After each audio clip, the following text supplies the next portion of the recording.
WAAY 31 Hometown News starts now. Happening right now, the phone lines are open for one more hour for anyone who wants to volunteer with the American Red Cross North Alabama chapter. We have these representatives standing by for our volunteer recruitment telethon. Here in the Tennessee Valley, the Red Cross does a lot, but it takes a lot of volunteers to get the job done. And right now, more help is needed. So give us a call with any questions you may have about joining. You can help out right here in the Tennessee Valley. The line's going to be open, like we said, until 6. Thanks for joining us this evening. I'm Bill Young. And I'm Demetria McClinton. We're going to check in with WAAY 31's Christine Flores in a few families back on their feet after natural disasters. But first, weather going to be the big story tonight as rain is moving across parts of the southeast. Let's turn things over to Chief Meteorologist Chris Smith, who has been tracking these storms on radar. And Chris, does this mean maybe a rainy weekend in North Alabama? Well, the good news is it doesn't look like we're going to see nearly as much rain as what we were thinking maybe a couple of days ago. But I talked about this yesterday, how really our lack of rainfall will be pretty evident all the way through about Sunday afternoon. But in the meantime, a lot of the valley looks to be very, very dry. Where you're looking at the majority of the rain that's still well to the south. That plume of moisture still continues to move up throughout southwestern Alabama, southeastern Mississippi.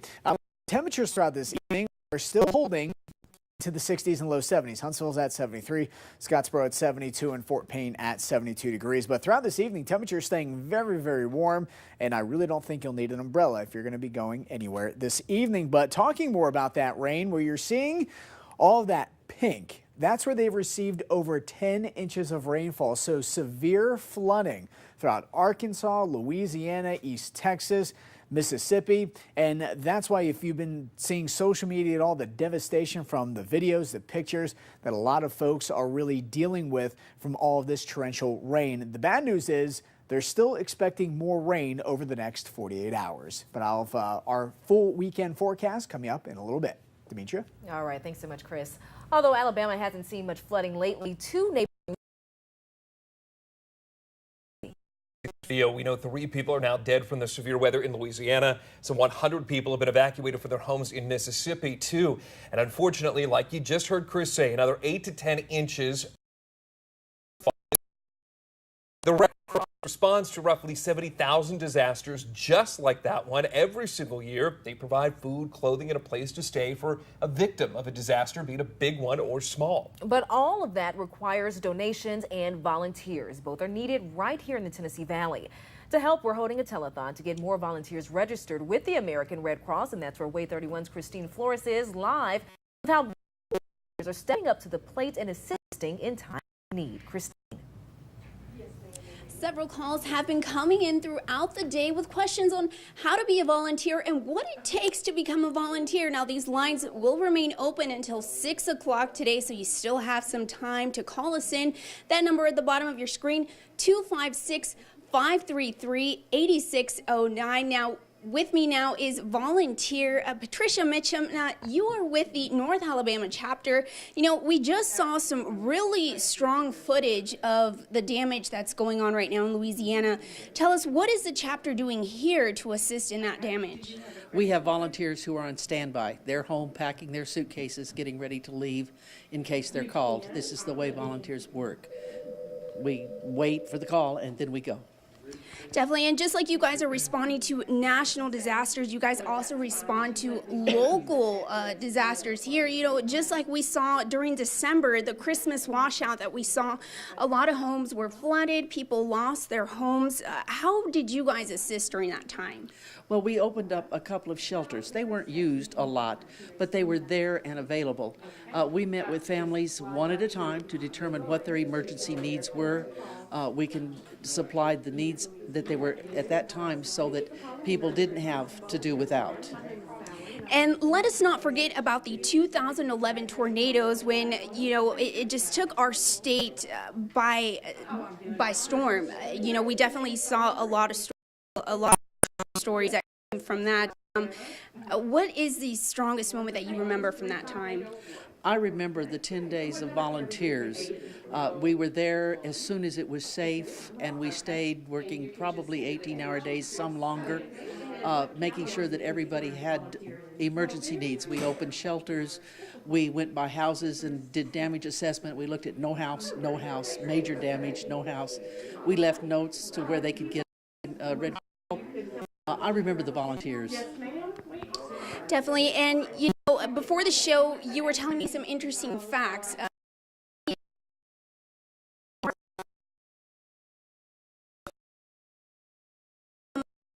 Like, as a volunteer, to be the first one on the scene when people are at their lowest. Yeah.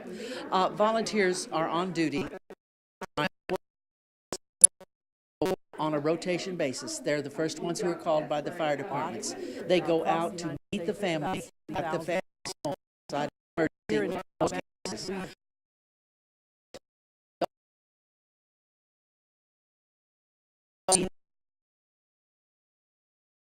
Every family.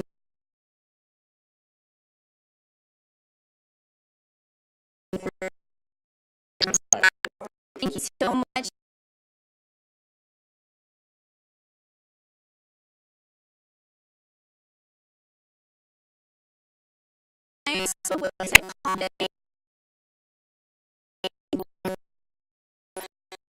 Benefit of You never really know what you're going to walk into. Christine Carlson has been a volunteer with the American Red Cross of North Central Alabama for the past 4 years. Carlson is volunteering because she saw a need bigger than herself. Just to be able to help them, to be able to look at them and say, you're so much joy and love today. As part of the disaster action team, Carlson is on 24/7 for a week at a time. He sounded to me how they're taking calls. There's usually a team.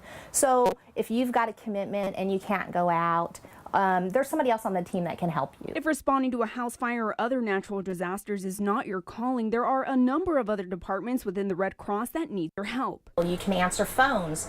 You can, if you speak a different language, a foreign language, we're always looking for people who have that ability to help with the families in the community. Plus, there are health benefits to volunteering. You feel fit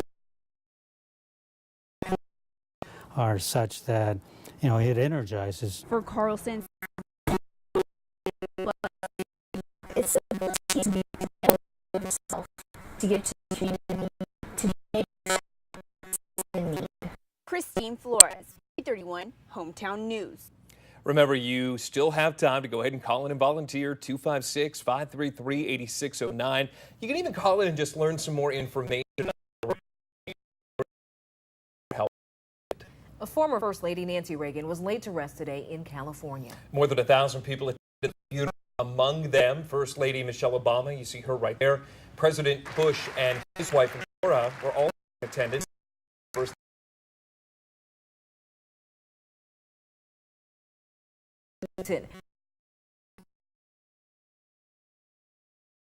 Presidential Library in north of Los Angeles. 900 students in Russellville will soon have to pay to attend public school. That's because their families do not live in the district, but send them to Russellville schools anyway. WAAY 31's Brecken Terry joins us with a look at what is becoming a trend in the Tennessee Valley. Brecken. Guys, I made a bunch of phone calls today and found the same thing happening in other local districts. I'll get to those in a moment, but first, let's talk about Russellville, where it will soon cost parents $600 a year to send their kids to school here if they don't live in the district. One mom who will be affected isn't happy about it either. I think all current students should be grandfathered in. Miranda Moore's daughter is in the at Russellville City Schools. She is not among those students who will be grandfathered in under the new rules. They should have allowed families that it will be a financial burden on with multiple children. They should have allowed them time to save and financially prepare. But for Kennemore, money isn't the greatest concern. Each year she has to apply. It's based on your grades, your paying the tuition, your behavior, your attendance. So each year you've got the fear of, will she be accepted or not? The policy will go into effect in August of this year. The school board says they're doing this because of overcrowding and costs needed to keep up with growth. main thing we're asking for is to phase it in and allow the county schools and allow families time to prepare for this. The Kennemore's are zoned for Franklin County schools, but they're geographically closer to Russellville. That's why she sends her children there. The school's basically on the county line, so many families are going to have to drive past the school to go to another school system. Now, like I said, we are seeing this with more school districts here in North Alabama. I spoke with Athens City Schools today, and they tell me that they charge $1,200 a year per non-residential student to attend their schools. Gunnersville City Schools are looking at charging families $300 per student for non-district students as well. Now, all these school districts tell me that they're not just charging these fees for financial reasons, but they're also doing it to give priority to the students who do live in their districts. Live in Russellville, Brecken Terry, WAAY 31, Hometown News. Well, thanks, Brecken. Using your smartphone can make you healthier. No joke. In Hometown Health with Erin Dacey, she's going to show you a few apps that could end up helping and the rather impressive things they can do for your health. But first, let's take a live look from our studio high atop Montesano. Still kind of a cloudy day out there. Chief Meteorologist Chris Smith joining us after the break to let us know if you need an umbrella when you head out for your St. Patrick's Day weekend activities.